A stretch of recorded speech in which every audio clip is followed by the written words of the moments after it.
बिस्मिल्लाहिर्रहमानिर्रहीम। अस्सलाम वालेकुम।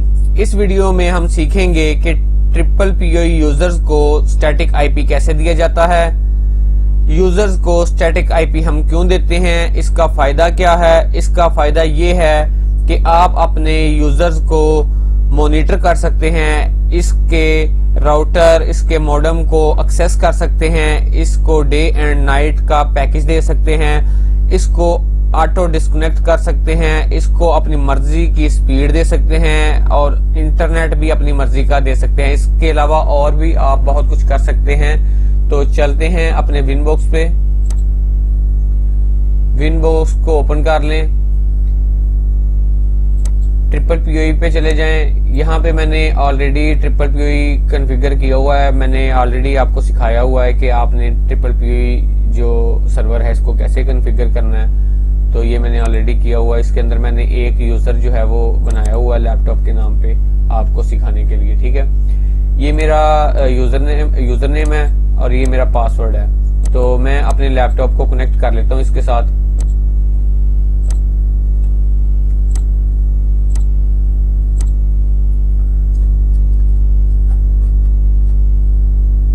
लैपटॉप पासवर्ड इसका दे देता हूं मैं। लेकिन ये कनेक्ट हो गया। एक्टिव में जाके देख लेते हैं। ये देखें एक्टिव में शो हो गया, यानी ये मेरा जो यूजर है ना ये कनेक्ट हो गया माइक्रोटिक के साथ, ठीक है ना। इसको इंटरनेट अब मिल रहा है। इसको देखें, ये देखें एड्रेस जो है इसको मिल रहा है 12.12.12.3, ठीक है ना। अब आपने अपनी मर्जी का इसको स्टैटिक आईपी देना है, तो वो आपने कैसे देना है मैं आपको बता देता हूं कि आपने आईपी पे चले जाना है। आईपी पे जाने के बाद आप पूल पे चले जाएं। जैसा कि आपको पता है कि मैंने आपको सिखाया हुआ है कि आपने ट्रिपल पीओई का पूल कैसे देना है, ठीक है ना। इसको मैं बड़ा कर लेता हूं। ये देखें आपने यहां से कर लेना इसको। ये देखें यहां तक 12.12.2-12.12.254, यानी आपने डैश से पीछे पीछे जो है इसको कॉपी कर लेना है यहाँ से, इसको ओके कर दें। अब ये सीक्रेट में चले जाएं। यहाँ पे जाके मैं ना इसको, यहाँ पे आप लोकल एड्रेस जो है वो देना चाहते हैं तो ठीक है, नहीं देना चाहते तो कोई बात नहीं। यहाँ पे रिमोट एड्रेस पे चले जाना है, यहाँ पे आके इसको पेस्ट कर देना है। और यहाँ पे देखें 12.12.12.2 है ना, यहाँ पे मैं लिख देता हूँ 3 देता हूँ, ठीक है ना। अप्लाई कर देता हूँ। अब देखें उसको आईपी एड्रेस कौन सा मिल रहा है एक्टिव में, जाके दिखा देता हूँ मैं आपको। ये 3 मिल रहा है, ठीक है ना। मैं 3 नहीं रखता हूँ, मैं यहाँ पे 100 कर देता हूँ, चले ठीक है ना, 100 कर देता हूँ। अप्लाई कर देता हूँ, ओके कर देता हूँ। अब मैं आपको अपने लैपटॉप पे भी जाके दिखा देता हूँ।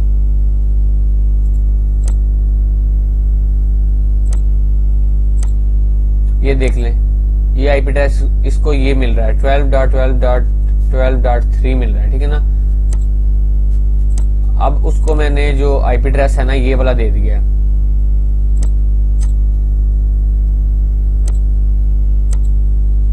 डबल क्लिक करता हूँ, ये देखें। अब मैंने रिमोट एड्रेसेस पे जाके ना, तो आपने 12.12.12.100 कर देना, ठीक है ना। ये इसको मैंने स्टैटिक आईपी दे दिया है। अब जब भी ये वाले यूजर को आईपी मिलेगा, ये वाला आईपी मिलेगा, ठीक है। इसको अप्लाई कर देता हूँ, ओके कर देता हूँ। इसी तरह आपने ना अपने यूजर को अपनी मर्जी से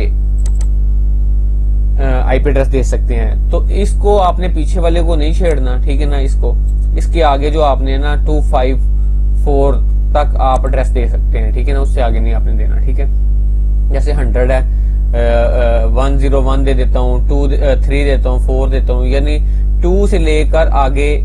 ये देखें 2 था ना, 2 दे दें, 3 दे दें, 4 दे दें, 5 दे दें। ऐसे करते करते आप इसको ना 254 तक आप इसको आईपी एड्रेस असाइन कर सकते हैं, ठीक है। मैं इसको 100 दे देता हूँ, अप्लाई कर देता हूँ, ओके कर देता हूँ। और एक्टिव में जाके इसको यहाँ से रिमूव कर देता हूँ। फिर से चला जाता हूँ, इसको कनेक्ट कर लेता हूं। लैपटॉप, इसको पासवर्ड दे देता हूं, अप्लाई कर दिया, ओके कर देता हूं। अब ये देखें एक्टिव में जाके इसको कौन सा एड्रेस मिला है, ये देखें 12.12.12.100। मैंने कौन सा सीक्रेट में दिया था इसको, यही दिया था ना, वही उसको एक्टिव में देखे मिल रहा है। ठीक है, अब मैं सिस्टम में भी जाके आपको दिखा देता हूं। ये मेरा लैपटॉप है, ये देख लें, ये वाला एड्रेस मिल रहा है इसको। अब ये वाला जो यूजर है आपका, ये नाम का, ये जब भी इंटरनेट इसको मिलेगा तो इसको ये वाले आईपी एड्रेस के थ्रू मिलेगा। ठीक है ना, इसको ये वाला एड्रेस मिलेगा, स्टैटिक आईपी मिलेगा। तो इस तरह से करके आप अपने किसी भी यूजर को स्टैटिक आईपी दे सकते हैं। तो थैंक यू फॉर वॉचिंग, दुआ में याद रखिएगा। अल्लाह हाफिज।